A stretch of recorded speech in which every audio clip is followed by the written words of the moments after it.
Bismillahirrahmanirrahim. Assalamualaikum warahmatullahi wabarakatuh. Alhamdulillahirabbil alamin. Salatu wassalamu ala asrofil anbiya'i wal mursalin sayyidina wa maulana Muhammad wa ala alihi wa sahbihi ajma'in. Amma ba'd. Dan cikal utama Sofyan sareng Sri Yulian Kurniawati yang saya hormati, Bapak Sepuh, Bapak Ayahanda ya, dan Ibunda yang hadir pada kesempatan pagi ini jelang siang. Kita bersyukur sebesar-besarnya kehadirat Allah Subhanahu wa taala atas limpahan karunia Rahman Rahim, cinta kasih, ikatan erat kekeluargaan yang terpelihara, rezeki yang senantiasa mengalir, hampir-hampir semuanya di luar batas nalar kemampuan kita untuk mencarinya, tetapi Allah memberikan lebih dari sekedar kemampuan yang kita punya.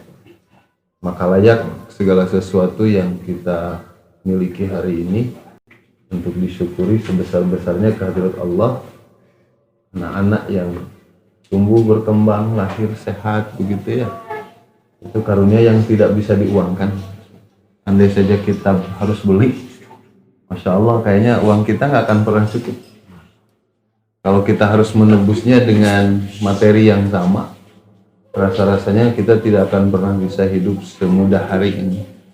Yang pasti uluran tangan Allah itu lebih besar dibanding kemampuan yang kita punya. Jadi saya sering beranalogi ke Tuhan ya. Ternyata betapa mahalnya apa yang Allah berikan kepada kita andai kita hendak merincinya satu-satu. Ada satu, kalau saya sebut pasien kali, datang ke rumah saya untuk mengobati luka diabetesnya di telunjuk kaki. Kalau saya kan tidak pernah tahu berapa harganya, yang saya tahu bismillah dengan cara yang sederhana bisa sembuh tuh. Seminggu saya coba. Begitu pulang ke kampungnya, ke keceburan lagi ke sawah, akhirnya membusuk dan dipotong, bukan nambah, menghilangkannya saja. Saya tanya berapa sih Pak? Motongnya hungkul, ya itu sampai 22,5 juta. Membuang Panji sanes ngadamel. Jadi saya berpikir betapa ya untuk membuang segitu aja mahal. Komo lamun ngadamel apa? Dan tidak selesai di situ, karena setiap seminggu sekali dia harus periksa, kontrol. Sekali datang paling kecil 1,5 juta. Keteter datang lagi ke sini. Saya bilang Pak, darah telat atau ke kari-kari musik bahasa Sunda nama hari CF saya dipicin ke karaka dia tuh kamari. Karena ternyata menumbuhkan itu tidak gampang. Nah apalagi kalau kita rinci satu-satu karunia Allah, makanya surah Allah wa in ta'adzana rabbukum la in syakartum la azidannakum wa in ta'uddu ni'matallahi la tuhsyuha. Kalau kita hendak merinci nikmat Allah satu-satu, kita mah gak akan bisa. Akunting sepinter apapun nggak akan bisa menulis. Ya contoh ya kan, kita punya istri 10 tahun akan menikah, sok lebih banyak ngurusnya, lebih banyak ngantuknya. Meninggalkannya pasti lebih sering daripada menemaninya. Jadi kalau begitu yang jagain istri kita siapa sih sebenarnya? Allah. Kita mau menggunakan, mohon maaf ya kalau saya menggunakan bahasa memanfaatkan istri, memakai istri, menggunakan istri itu kalau ada perlunya. Ketika yang ngurusnya mah bukan kita, Allah. Rezeki yang kita kasih juga belum tentu cukup. Yang menyebabkan rezekinya cukup itu adalah Allah. Makanya saya sering bertafakur gitu, ya Allah begitu besar karunia, jangankan yang lain di luar sana, untuk di rumah ya semua, insyaallah. Saya betapa riuhnya kalau istri saya kalau mau makan harus bilang dulu ke kita. Untung we idem sorangan. Mau kena diwapan. Mohon eta hoyong miceun laporan heula kan gimana gitu. Mau tidur lapor dulu baru passwordnya ada di kita. Untung passwordnya di Allah semua itu. Jadi ketika istri ngantuk ya tidur dengan sendirinya, ketika istri lelah istirahat dengan sendirinya, ketika dia lapar makan dengan sendirinya. Allah mau ngasih tugas ke kita mah yang kecil-kecilnya sok atuh, bantu cari bantu jemput rezekinya, segitu aja. Kalau sudah ada mah nanti di rumah kasihin, terserah dia mau caranya seperti apa manfaatnya. Jadi kalau kita tidak bersyukur ke Allah betapapun dia takabur teh, menurutnya terlampau sombong hidup kita. Karena ternyata apa yang kita dapat hari ini semua hampir gratisan saja dari Allah, kemudahan-kemudahan. Kadang kita nggak pernah meminta, tapi Allah ngasih mudah. Tidak selalu kemudahan yang kita dapat itu terjadi hasil doa-doa kita. Karena memang inilah banyak orang yang kemudian pada akhirnya merasa apa kesuksesannya diraih oleh kecerdasan. Ya kita sudah cobalah sekolah ya kan. Dari SD sampai ya meureunnan S2, S3 pengalaman lah. Ternyata itu baru satu jalur ilmu yang kecil saja. Saya semakin temukan ilmu itu semakin mengkerucut, semakin kecil. Ternyata semakin keukur ketidakmampuan kita menguasai ilmu, menguasai banyak hal. Makanya ketika kita sudah sampai di takrib itu ya, apa sih sebetulnya fungsi orang tahu? Ya, supaya tahu diri aja. Kenapa kita harus beribadah? Katanya sholat awal waktu. Betul, itu mah kewajiban. Tetapi apakah itu cukup dijadikan penyeimbang gitu ya kebaikan Allah? Jangankan ngomong akhirat, surga katanya gitu ya, gede, luas, enak gitu. Perasaan ke nebus dunia yang selama ini dikasih aja supaya nggak akan pernah cukup lah. Makanya kalau tidak atas rahmat Allah, kalau tidak atas kebaikan Allah, ya rasanya hidup ini akan menjadi beban terus menerus. Apalagi di keadaan sekarang ya isu teh kenceng bisa beri duka benernya gitu. Bener gitu.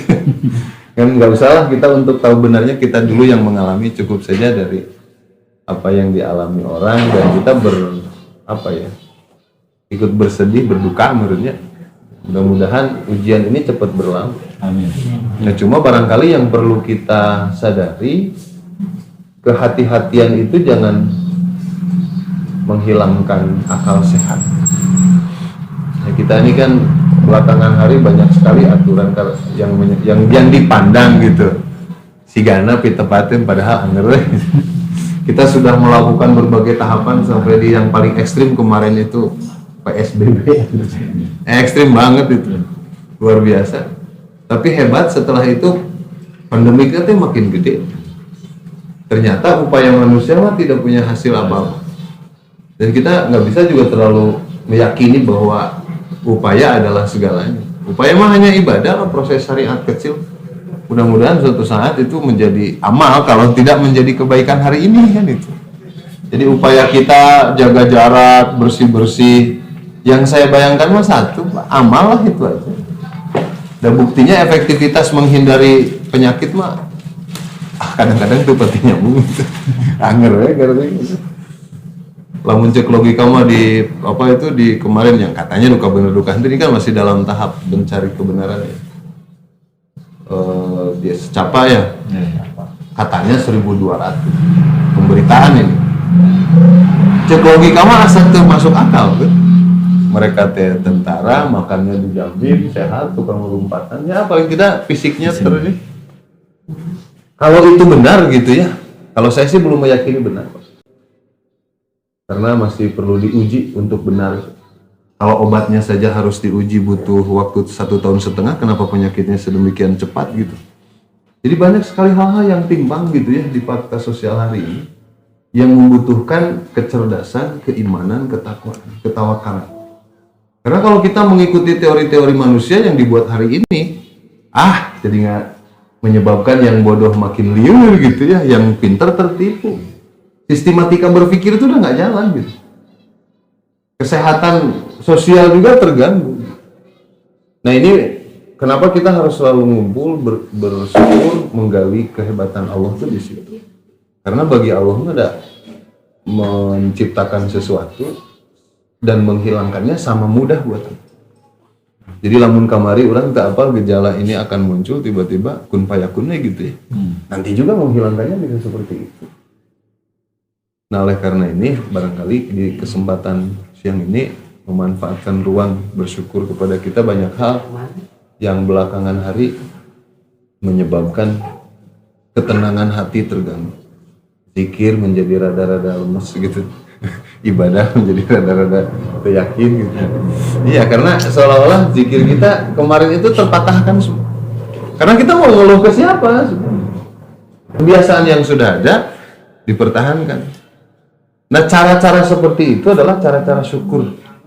Jadi kalau misalnya Kang Cikal mengatakan sakinah itu, ya sakinah itu kan hasil. Yang tidak gampang itu prosesnya.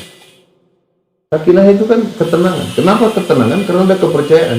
Kenapa kita hidup begitu pede padahal kita batas umur aja nggak pernah tahu? Ya karena kita tahu di belakang itu ada yang memberikan ketenangan, Allah, jaminan. Jangankan hidup, mati pun kalau sudah dijamin nggak ada masalah. Nah ini yang muncul kan sekarang ini.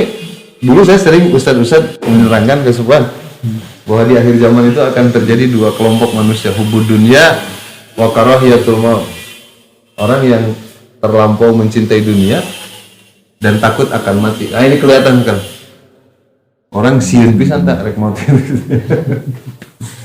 Padahal kematian kalau menurut kita, menurut Islam ya sesuatu yang normatif saja. Sesuatu yang cukup ditafakuri bukan ditangisi. Sesuatu yang cukup untuk dijadikan pelajaran bukan untuk disesali. Dan sehebat apa kita mau berlindung ke tempat kayak gimana? Kalau sudah saatnya, yang namanya kematian kan nggak pakai syarat harus sakit, nggak pakai syarat harus tua, nggak pakai syarat harus gimana dulu. Anu geus tua ge anggar itu maut. Itu mautnya ya mautna itu saking geus kolotna ini. Ada yang baru lahir bahkan dalam kandungan. Dan itu mah sudah rahasia Allah. Nah kata Rasul, orang nanti nggak akan berpikir rasional lagi. Sehingga berbicara kematian tuh kalau sakit, padahal nggak juga. Banyak orang yang mohon maaf stroke bertahun-tahun tuh maut-maut. Tapi anu cagur bisa nyupir mobil, begitu turun dari mobil malah meninggal di situ. Itu mah sudah rahasia Allah. Makanya tugas kita mah di dunia ya bersabar we, bersyukur dua we. Proyek yang tidak boleh diakhiri. Ada ujian jalanin. Kenapa nggak ada madarat? Kata Rasulullah, la dirara wa la dirar. Nggak ada kemadaratan sebetulnya bagi kita ya. Misalnya kita sakit nih, obatin aja. Udah pasti dikasih rezekinya. Ya kurang-kurang dikit namanya orang sakit nggak bisa berusaha ya wajar lah. Tapi pahami bahwa ketika kita berusaha mengobati, sepertinya lelah. Tetapi di dalamnya itu ada kifarat. Nah itu yang hebat tuh.